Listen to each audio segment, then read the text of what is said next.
You're back at the pharmacy again, picking up your refill.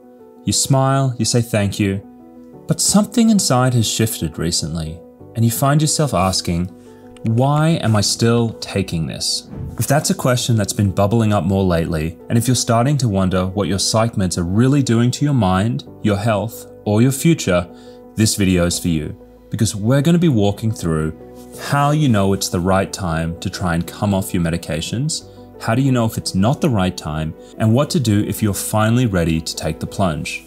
And for those of you who don't know me, I'm Dr. Josef Witt-Doerring. I'm a board-certified psychiatrist, and I run the Tapering Clinic, a psychiatric practice that's dedicated to helping people safely come off medications. So let's get to the video and let's think through this clearly. So how do you know if you're ready? Well, the first step is getting clear on why you want to come off your medications. Now, from doing this work for a long time, I've heard a lot of reasons. Some people will say that they simply want to know who they are underneath all the medications. They've been on them for so long now that they feel like they've lost track of themselves. Others worry about the effect that it's having on their mood. They feel numbed out. They feel distant from their lives, and they don't like that emotional flattening. People complain about losing their sex drive, and others simply don't like the idea of having to depend on a drug to regulate their mood. But now especially, many people are coming to me because they're worried about the long-term effects of being on a medication. What is it doing to my brain? Is this going to cause some cognitive decline in the long run or other health problems? Whatever your reason is, you need a why, because coming off these medications isn't easy, especially if you've been on them for multiple years. And frankly, it can be dangerous if you don't get it right. And so to come off, you have to do a few important things. Well, firstly, you need to invest in learning how to taper. And I'm sad to say it, you really do have to learn this because most doctors out there don't know squat about getting people off medications, and they can often botch it. The second thing is that you need to mentally prepare for the time it takes to come off these medications. Now, most people who've been on medications for years, I'm seeing them come off in 1 to 2 years, roughly. But there are some people where it goes longer, and I really do think that's the normal amount of time it takes to come off if you want to do it in a safe way and you want to have the best chance of this succeeding. And finally, you got to be prepared for lifestyle changes or even changes to your life, because if you are getting rid of a medication that has been helping you regulate your mood, you're going to need to replace it with other non-drug therapeutic changes in your life. And the truth is that all of these things, they take time and they're not easy. And unless you have a really good reason for wanting to do all of this, the chances are that you're going to fall off and you're not going to be successful. That's why having a why is so important. Now, after you've figured out your why, you need to ask yourself, is this the right time for me? Now, I like to think of 3 key questions to ask.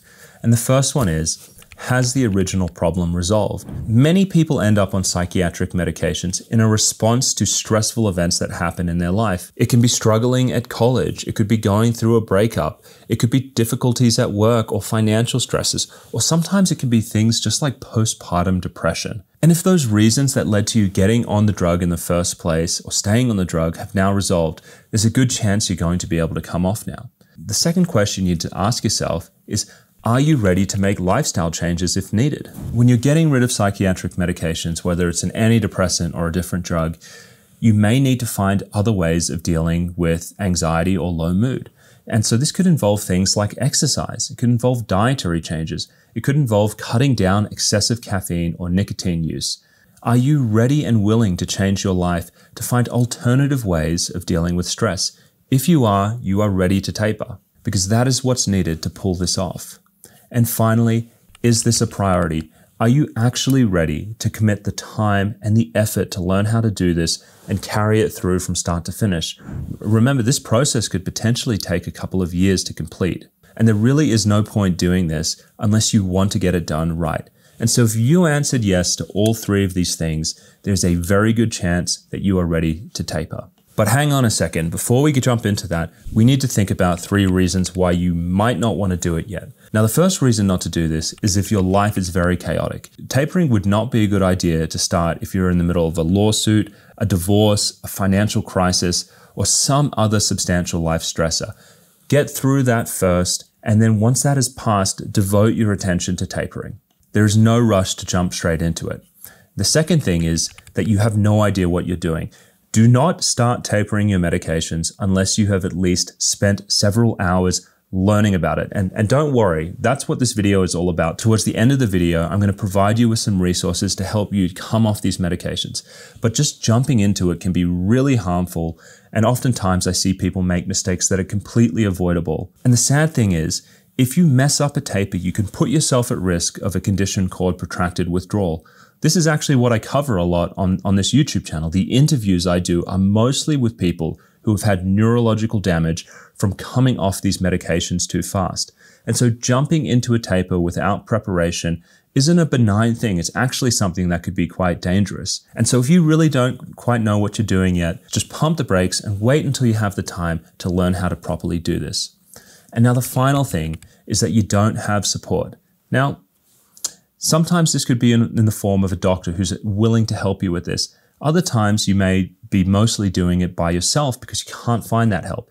Even in those situations, I always think it's very important to have a spouse, a family member, a friend, a loved one, whoever is there to essentially help you, double check your work, and make sure you're doing it in the right way. This can be really scary to do on your own if you don't have someone checking your work and helping you out. Now, the last thing that I want to address is actually a psychological barrier that is very normal that people experience when they want to come off, and that is that they're scared to come off.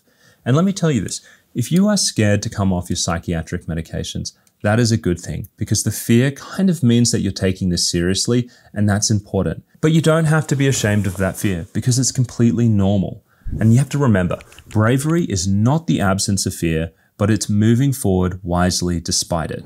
And so let's break down some of these fears. If you are someone right now who's thinking, man, I'd really love to come off these drugs, but I don't want to wreck my marriage and I don't want to lose it with my kids because I'm so emotional. And I also don't want to go sleepless for weeks coming off these things. Know this, if you're currently stable and if you take your time and you learn how to taper correctly and you are supported by people who know what they're doing, all of these fears are manageable because with a proper taper, you should not get worse. When you are moving slowly, the reason you move slowly is that you don't go into moderate or severe withdrawal symptoms.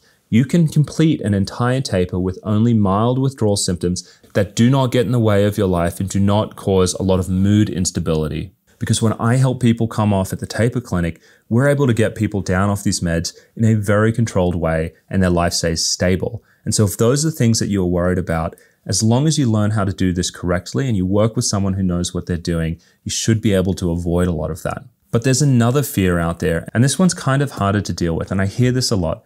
People will say, I'd really love to come off, but I just don't think I can. You know, what if I'm broken? What if I really just need to be on these meds forever? And I've tried before and I failed. And so I need to be honest with you. Yes, there are some people out there who benefit from long-term medications. And that could be you, or it might not be you. If you're someone who's had severe depression or anxiety your entire life, I mean, from the day you were born, and it's been completely unrelated to stresses in your life, and you've already tried lifestyle interventions like changing your diet and exercising and getting rid of harmful substances, then it may be true that you are someone who needs medication and you can't come off.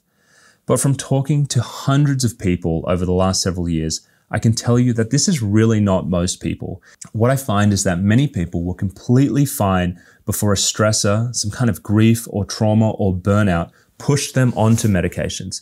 Some of them were even anxious people. They were worrywarts or they were sensitive, but they were functional and they were doing fine without medications until something happened to them and then they got put on the meds.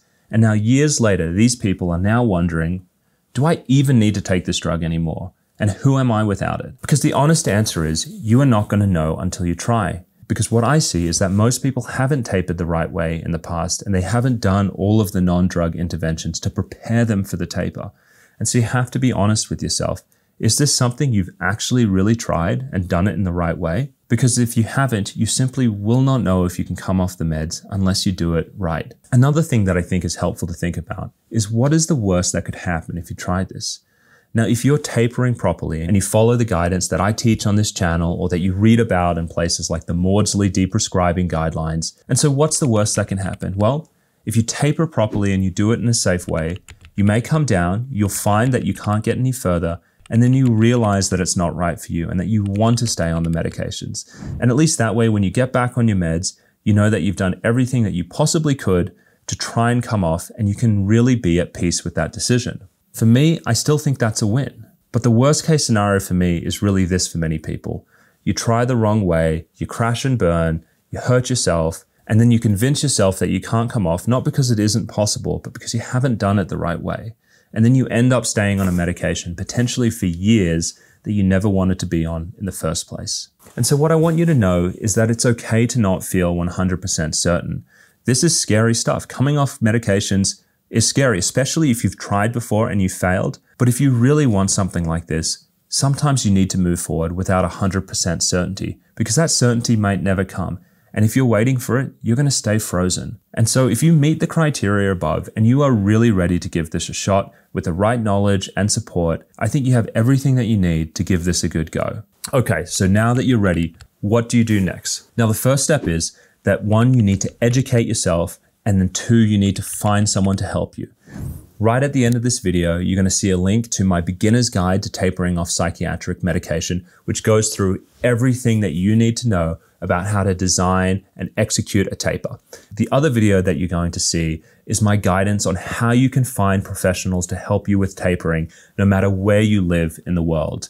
And finally, if you live in the United States and you're interested in working with me and my team at the Taper Clinic, we're working in about 10 US states, and you can go to www.taperclinic.com and you can see if you're eligible for our practice. The link for that's going to be below this video. And so that's it for today. If you found this video helpful, please consider liking and subscribing to the channel. It helps more people out there on YouTube find this kind of information.